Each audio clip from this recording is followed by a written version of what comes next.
ଜୀବନରୁ ବହୁତ କିଛି ମିଳିଥାଏ ଭାଇମାନେ, କିନ୍ତୁ ମଣିଷ ସେହି ଜିନିଷ ଗୁଡ଼ିକୁ ଗଣିଥାଏ ଯାହାକୁ ସେ ହାସଲ କରି ନପାରେ। ଯେଉଁ ଲୋକମାନେ ସାଥିରେ ରହି ଛଳ କପଟ କରନ୍ତି, ଧୋକା ଦିଅନ୍ତି, ବିଶ୍ୱାସଘାତକତା କରନ୍ତି, ହୃଦୟକୁ ବାଧିଲା ଭଳି କଥା କୁହନ୍ତି, ସେମାନଙ୍କ ସାଥ ଛାଡ଼ିଦେବା ବହୁତ ଭଲ। ସଂସାରରେ ଯେତେ ପାରୁଛ ସେତେ କର, କିନ୍ତୁ ଅପମାନ ଟିକେ ଭାବିଚିନ୍ତି କର। କାରଣ ଅପମାନ ଏମିତି ଏକ ଋଣ ଯାହାକୁ ସୁଯୋଗ ମିଳିଲେ ସମସ୍ତେ ସୁଧ ସହ ଫେରାଇ ଦିଏ।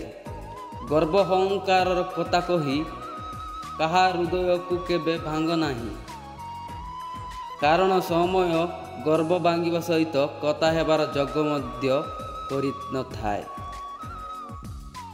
ଜୀବନ ଆମକୁ ଶିଖାଇଥାଏ କି ଯଦି ଶାନ୍ତି ଚାହୁଁଛ ନା, ତେବେ ଅନ୍ୟର ଅଭିଯୋଗ କରିବା ଛାଡ଼ିଦିଅ, ନିଜକୁ ବଦଳାଇବାକୁ ଚେଷ୍ଟା କର। ଗର୍ବ ସେ କରିଥାଏ ଭାଇମାନେ ଯାହାକୁ ବିନା ସଂଘର୍ଷରେ ସବୁକିଛି ମିଳିଯାଇଥାଏ।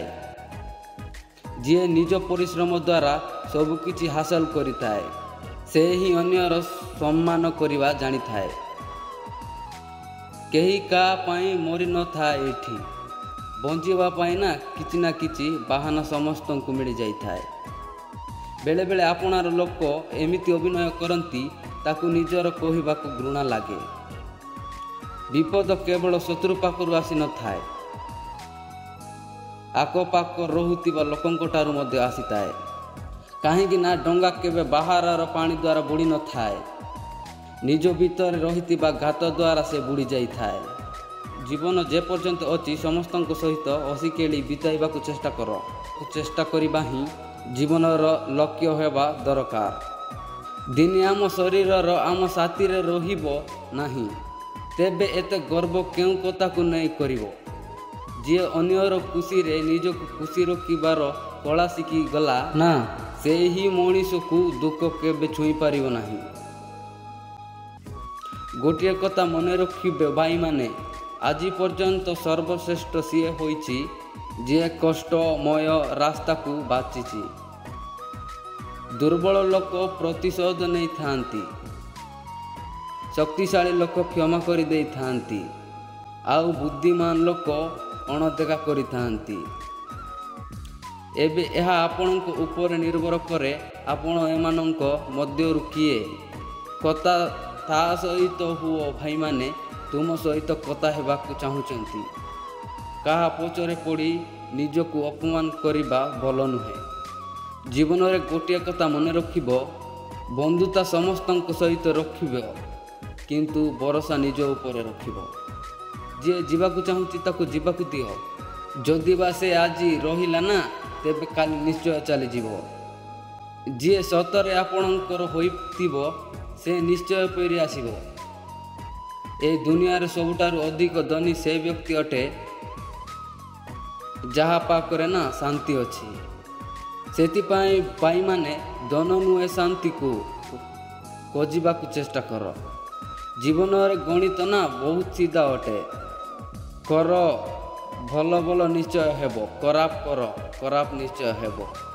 ନିଜ ହୃଦୟର କଥା ସମସ୍ତଙ୍କୁ କୁହ ନାହିଁ, କାହିଁକି ନା ତୁମ ଦୁଃଖ କେହି ଶୁଣିବେ ନାହିଁ, କିନ୍ତୁ ମଜାକ ବନାଇବା ପାଇଁ ଅନେକ ଲୋକ ଆସିଯିବେ। ଦିନେ ଏ ଜୀବନ ଆମ ସାଥ ଛାଡ଼ି ଚାଲିଯିବ, ତେବେ ଏତେ ଅଭିଯୋଗ କାହିଁକି କରନ୍ତି? ଜୀବନରେ ଭଲ କାମ କରନ୍ତୁ, ଭଲ ମଣିଷଟିଏ ହୁଅନ୍ତୁ, କିନ୍ତୁ ସମାଜ ଆଗରେ ମୁଁ ଭଲ ବୋଲି କହି ଅନ୍ୟମାନଙ୍କୁ ପ୍ରମାଣ ଦେବାକୁ ଚେଷ୍ଟା କରନ୍ତୁ ନାହିଁ। ମଣିଷ ପାଖରେ ସବୁବେଳେ ଦୁଇଟି ରାସ୍ତା ଥାଏ, ମିଛକୁ ମାନି ନେବା, ଖୁସିରେ ରହିବା, ନଚେତ୍ ସତ କଥାକୁ ଜାଣି ନିଜକୁ କଷ୍ଟ ଦେବା। ଆଉ କଷ୍ଟ ତ ସମସ୍ତଙ୍କ ଜୀବନରେ ଅଛି, କାହାର ଟିକେ ଅଧିକ ତ କାହାର ଟିକେ କମ୍, କିନ୍ତୁ ଅନ୍ୟର କଷ୍ଟକୁ ବୁଝିବା ପାଇଁ କାହା ପାଖରେ ସମୟ ହିଁ ନାହିଁ। ଯଦି ଜୀବନରେ ସବୁକିଛି ମିଳିଯିବ ନା, ତେବେ ନୂଆ ପାଇବାର ଇଚ୍ଛା ମରିଯିବ। କିଛି ଅଧୁରା ଆଶା ହିଁ ଜୀବନରେ ବଞ୍ଚିବାର ମଜା ଦେଇଥାଏ। ଜୀବନରେ ଶିଖିବା ହେଉଛି ବିକାଶର ମୁଖ୍ୟ ସୂତ୍ର। ଯେତେବେଳେ ଏହା ଅଟକିଯିବ ନା, ସେତେବେଳେ ବିକାଶ ମଧ୍ୟ ଆପେ ଆପେ ଅଟକିଯିବ। ଗୋଟିଏ ମଣିଷର ସୌନ୍ଦର୍ଯ୍ୟଠାରୁ ତାହାର ନମ୍ରତା ଅଧିକ ସୁନ୍ଦର। ତେଣୁ ସୌନ୍ଦର୍ଯ୍ୟକୁ ନ ଦେଖି ମଣିଷର ବ୍ୟବହାରକୁ ଦେଖନ୍ତୁ। କାହିଁକି ନା ବ୍ୟବହାରର ଦର୍ପଣରେ ମଣିଷର ଅସଲ ପ୍ରତିବିମ୍ବ ଦେଖାଯାଇଥାଏ। ଯେ ପର୍ଯ୍ୟନ୍ତ ଆପଣ ନିଜର ସମସ୍ୟା ଆଉ ଦୁଃଖ ପାଇଁ ଅନ୍ୟକୁ ଦୋଷ ଦେଉଥିବେ, ଆପଣଙ୍କ ସମସ୍ୟା କେବେ ବି ଦୂର ହେବ ନାହିଁ। ବିଶ୍ୱାସ, ଇଜ୍ଜତ ଆଉ ଜବାବ, ଏହି ତିନୋଟି ଜିନିଷ ଜୀବନରେ ଠିକ୍ ରଖିଲେ ଦୁନିଆ ଆପଣଙ୍କୁ ସମ୍ମାନ ଦେବ। ତ ଭାଇମାନେ, ମୋର ଯଦି ଏହି ଭିଡ଼ିଓଟି ଆପଣମାନଙ୍କୁ ଭଲ ଲାଗିଛି ତାହେଲେ ଚ୍ୟାନେଲକୁ ସବସ୍କ୍ରାଇବ୍ କରି ସପୋର୍ଟ କରିବେ। ତ ରହୁଛି, ଜୟ ଜଗନ୍ନାଥ, ନମସ୍କାର।